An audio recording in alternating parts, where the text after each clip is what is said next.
Welcome to the Misfit One Lifestyles with Elizabeth Colin. She will awaken and connect with your Misfit One. Are you tired of the ups and downs in your life? Are you ready to live a healthy lifestyle once and for all? We are talking about all aspects of your life. Being fit is not just physical, it's also your mind and soul. Learn how to take steps in your life to move towards your goals. Elizabeth's goal is for everyone listening to the sound of her voice to get fit.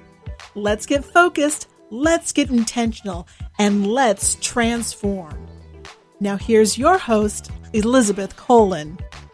Hey guys, welcome to another episode of Misfit One Lifestyles with your host, Elizabeth Colin, also known as Misfit One. Listen, you guys, get ready, get your pens out.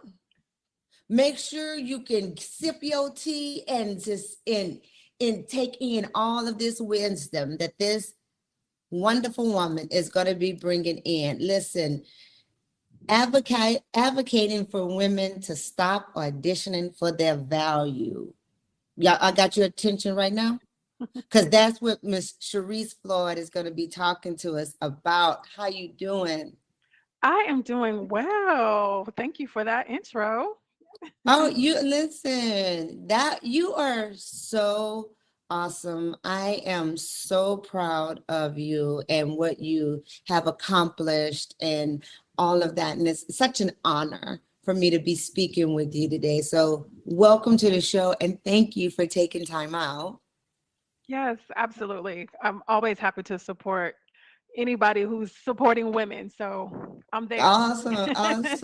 Listen, for you guys who don't know who she is, let me break it down a little bit and then I'll let her describe more detail, right?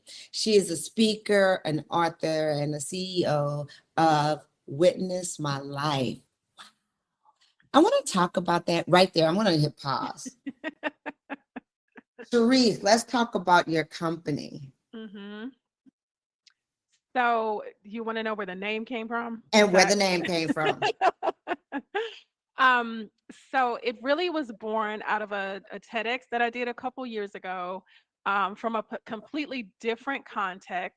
I, as a Black woman, was living across the street from a white man who was flying a Confederate flag, and we were able to live in peace despite, when people gasp when they hear that.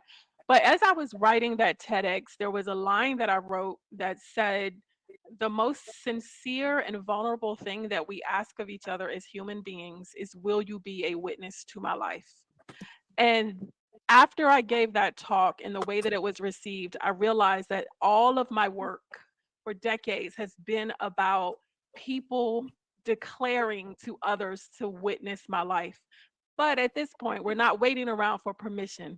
But that is really why we show up, because we want someone to witness who we are. And when we don't witness each other, a life that is not seen is a life that is not valued. Wow, that that is very powerful right there. That's a very telling statement, because a lot of time as Black women, and I can speak from personal experience, that sometimes you seem invisible. Mm-hmm. That we are not seen. And then therefore, for me, I have to overcompensate I had to be more successful. I got to be, you know what I'm saying? Like, Yes. I got to make more money. I got to work harder. I got to do Yes. this, right? Yeah. Is that what you're saying? Or, yep. Mm-hmm. That's absolutely it. That's part of what auditioning is. And quite honestly, I know why we do it as Black women, especially when we have that title of, being strong. But when we carry the title of being strong as our identity versus a characteristic that we are literally training people to not see us. We are literally telling people that we are invisible because we're always, quote unquote, strong. okay, we're gonna pause and y'all think about that. Like, I'm gonna let that sit right there for a moment, because it truly is, the more I think about it, is behavior modification. Mhm. We are totally training them to see us. I know I've done that. Like Hmm. now, I don't want to be strong. I just want to be, a princess. I just want you to go on, right? But Absolutely. I love how you say that because when you say auditioning, let's talk about Hmm. that. Can we clear Hmm. that up for the Hmm. audience? Yeah, auditioning is a space that we find ourselves in when we are looking for something or someone to validate us externally. So we can advocate for ourselves. We can always speak our mind and advocate for what we need, but the in, you realize that you're advocating versus auditioning is based on your intent.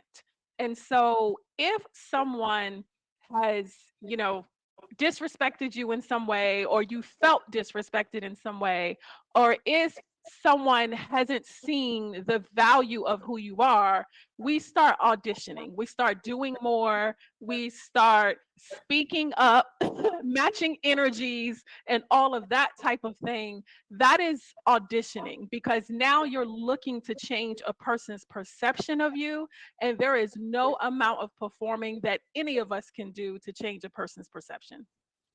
Facts. Listen, I literally had this conversation with my husband over the weekend.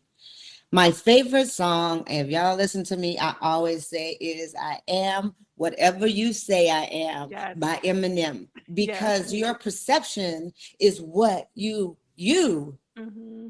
see of me. And I can't tell you over and over, oh, I'm smart, or I'm a good girl, or I'm Hmm. whatever you think. And then you're gonna be like, oh, you're right. Yeah. They will never, you cannot audition. And I love how you put that, is because a lot of time we are auditioning when you don't pay attention. I like how you said intentional, because it happens, I Hmm. think, automatically. You kind Hmm. of automatically step in that role. Is We that do. We absolutely do. We take on more knowing that we're already at capacity. Because we're auditioning. We care about what people think, want them to see us a certain way. I always look out for other people, the narratives that we have created, and so we find ourselves in places where we will do the most. Even so far as when we ask for things and people give us a yes, like we basically ask, they say yes, and then we still be like, give them all the reasons that they should say yes, and they've already said yes. Because we want to make sure, or we want to feel like we're worth it, and that is a whole different topic. But again, that auditioning comes out of us not standing 10 toes down in who we are. and how do you help women with that? Because that is like your mission. Hmm. So Absolutely. can you give us like 3 tips to Yes. say, to kind of give us that 10 toes down, like we can kind of stand firm? Well, it really goes back to the story of you. And I've always been a storyteller, so I start everything around who we are. And I'm finding recently that there's a need to decipher lived experience versus story.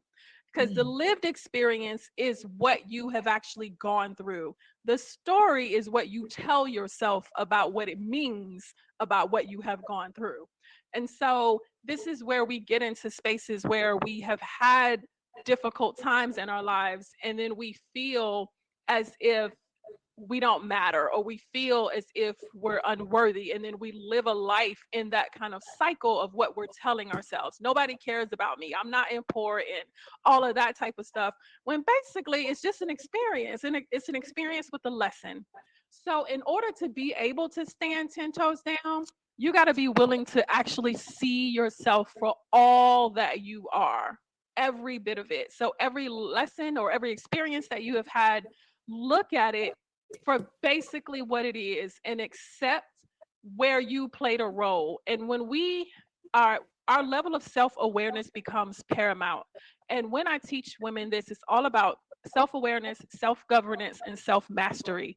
You cannot, again, as we can't outperform people's perceptions, we also can't outperform our own victim story.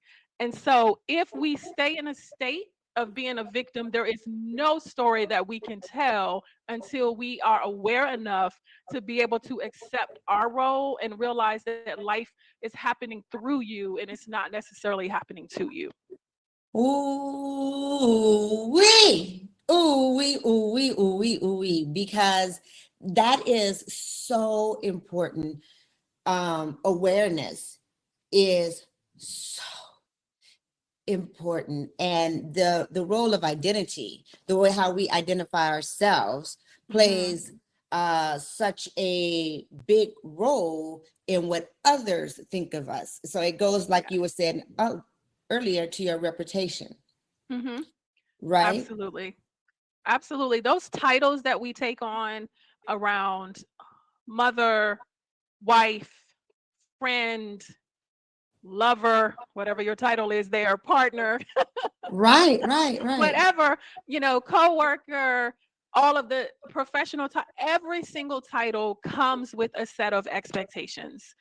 And the reason that we fight so much in our political space is that when people have identified themselves as the thing, I am a Republican, I am a Democrat, I am a wife, all of that comes with certain rules and expectations. And the more that you layer on those labels, the less of who you really are is shining through. We are not the labels. We are not the expectation of the labels. We are the person that we know ourselves to be. The person that we know when nobody else is looking. The person that we come home and put the mask down and stare in the mirror. That person, we are that person. But we layer on ourselves every day to be able to go out and face the world. And for many of us, face ourselves. That's the only thing that we know. And so being able to understand what our lived experiences has created and going all the way back to the beginning is the only way that we move ourselves forward to amplify our voices now. Yeah. Yeah, I'm just sitting here like, wow, because not only is that what I teach in my program, Mm-hmm. because we do tend to, whatever we are, we go out with this mask. Mm-hmm. And a lot of times we try to distract ourselves, audition, outperform from who we truly are, because we have already labeled ourselves as whatever that is. Yes, absolutely. Absolutely. And I will give you all this one question that I use to help clients because a lot of it is rooted in shame. Um, but I want you to ask yourself, you don't ever have to tell anybody, you write it down, whatever you need to do. What is the one thing about me that I don't want anyone else to know? Because we all hold on to something. And the reason that we audition a lot and perform a lot is because we're trying to not get that one thing, we're trying for people to not know about us. When we can see it for what it is, write it down, voice memo, just make peace with it. See it for what it is and make peace with it. A lot of that auditioning will go down because being able to stand 10 toes down is like, you know what? That was a version of me. Yep, I said it. I said the thing. I did the thing. Let's move on. Right? Right. I think that's important because I'll use an example. I've been married 4 times, Mm-hmm. right? Mm-hmm. And at first I used to think, oh man, that's like really bad. Like, Yeah. I mean, I've been married 4 times. Mm-hmm. Now I'm like, yep, I've been married 4 times. Yeah. And What yes, you gonna do? And what? What's next? and Right? what? Yeah. And if it has to be, it has to be a 5th. Listen, what I am, right? And it's so Right. funny because it does take the shame. That's a perfect example. At first, I used to feel shameful, like what's wrong with me? Mm-hmm. Why am I this way, right? Mm-hmm. Why can't I commit? What's wrong? Went to the therapy, I want to figure it all out. Why? Right. Right. What is wrong with me? And it was shameful for me Mm-hmm. at first. Now I'm like, listen, I've been married 4 times. And a Mm-hmm. lot of people think it's a good thing. Like, wow, well, you know what you're not going to take. Well, you're going to do this. And Mm-hmm.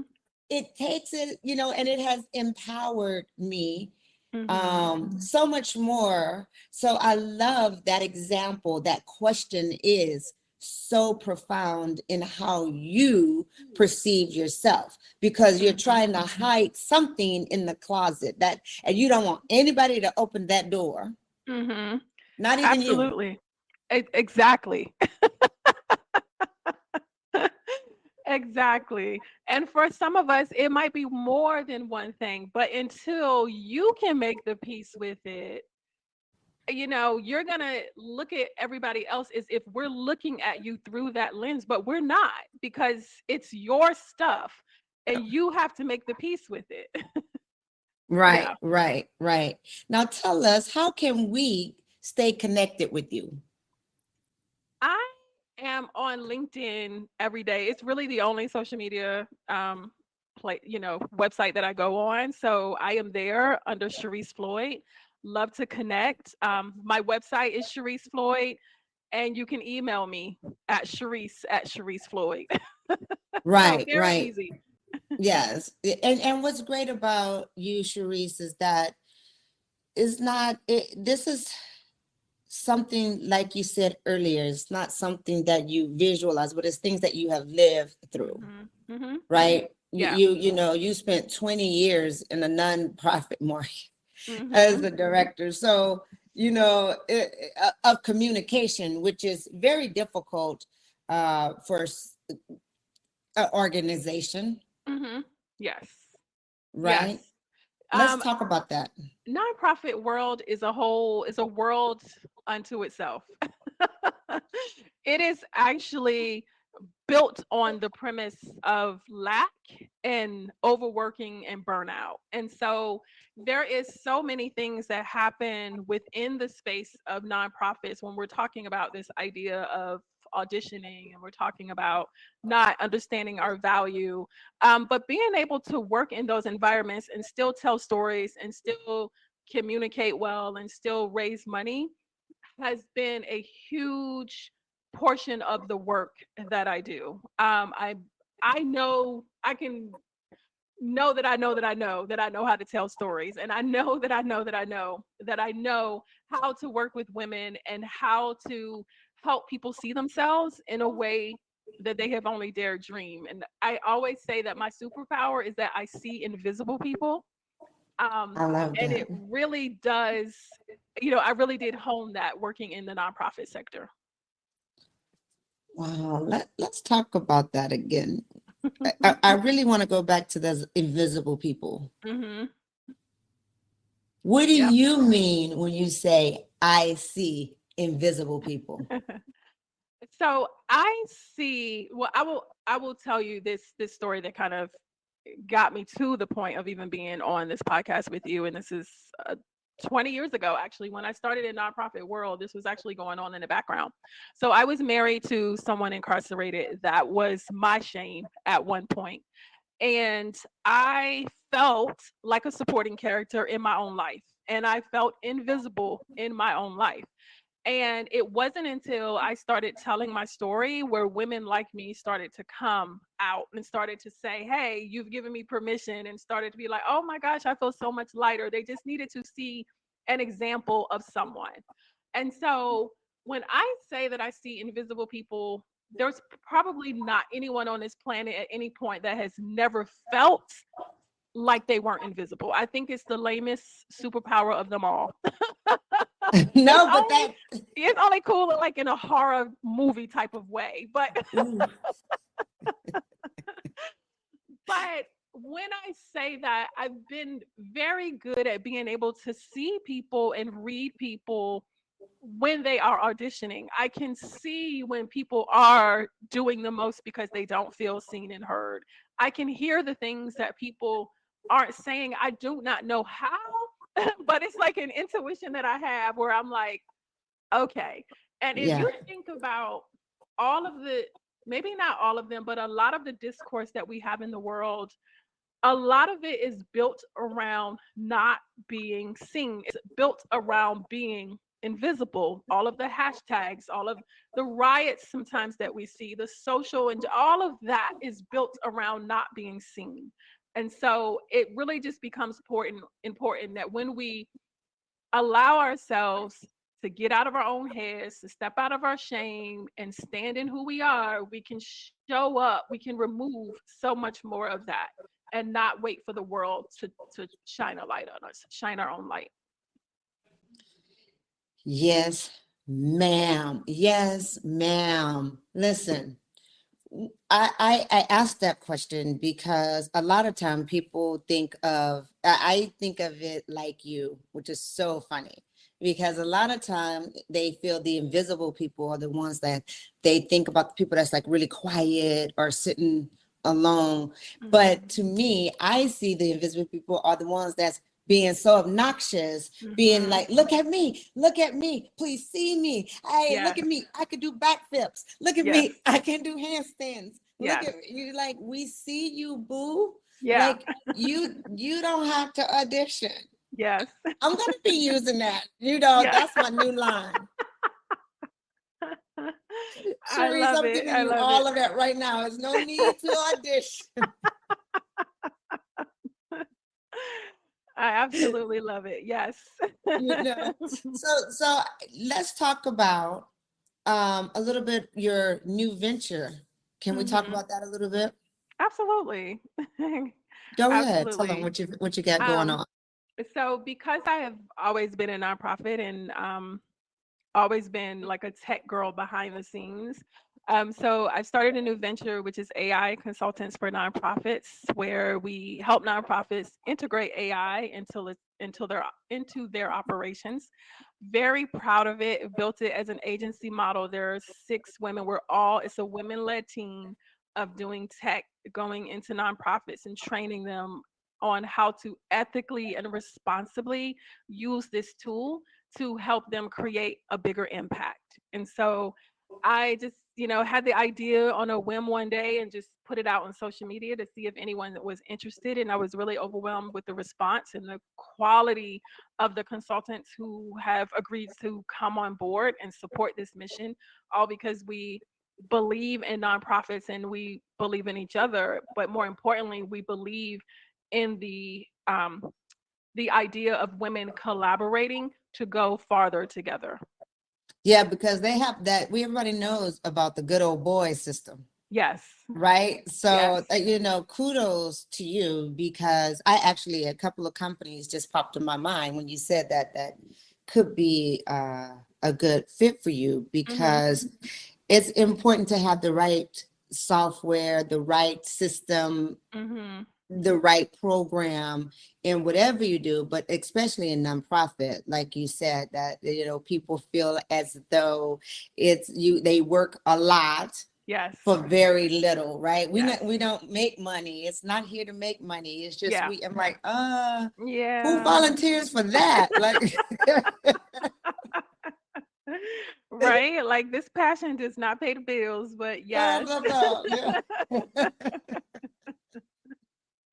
So, so it's so great that you have been able to put together a system that can help nonprofits actually get a Hmm. profit. Yes. Yeah, which is Yes. great. And I know it's difficult, all the things that you're doing. You are Misfit One. We're Hmm. gonna talk about Hmm. my whole platform is about living fit, and Hmm. that's focus plus intention Hmm. equals transformation. Hmm. And that is exactly what you did when you came up with this platform, right? Hmm. I did. I did. So, let me ask you this. How do you take care of you? What does your self-care looks like? Oh, okay. So Mm-hmm. I haven't always been at the top of my list, but recently, one thing that I did do was put together a spreadsheet of 100 ways that I wanted to date myself. And so there's like the things that don't cost any money to the splurges, like whatever those are. And to figure out what my love language is. My love language is quality time and physical touch. And to categorize those things into what my love language is. So if I want to do something that's physical touch related, then I'll go get a massage or do a facial. If I want to spend time with myself, just me, then I'll do something that's more quiet, reading a book. But dating myself so that I am not waiting for somebody else to date me. I am my most important person and the love of my life. And so this is what the next quarter of my life of this year is going to be. I'm being really intentional about dating myself. Girl, that is ingenious. And y'all want to hear how smart she is? Y'all heard that word, spreadsheet? She lost me a spreadsheet. I was like, oh, wait, okay. That's that tech girl talk right there. I did a spreadsheet. It's like, this is serious. I absolutely love that, Sharice, because if we do not love ourselves, who will? You know, and I always say, love yourself to health. That is just the biggest thing. And I love making yourself a priority. And that is just a great idea. That's a great idea. Thank you again for coming on. I mean, you have really given us so much information. Again, let's tell the people where they can find you. Yep, I am at LinkedIn at Sharice Floyd, and my website and email are also the same. All right. Now listen, before I let you go, can you leave us any words of wisdom? Oh my gosh, words of wisdom. I would say to women that it is really time for us to own our voices, to own our ideas. We all want to be recognized and respected for what we do and the value that we bring to the world.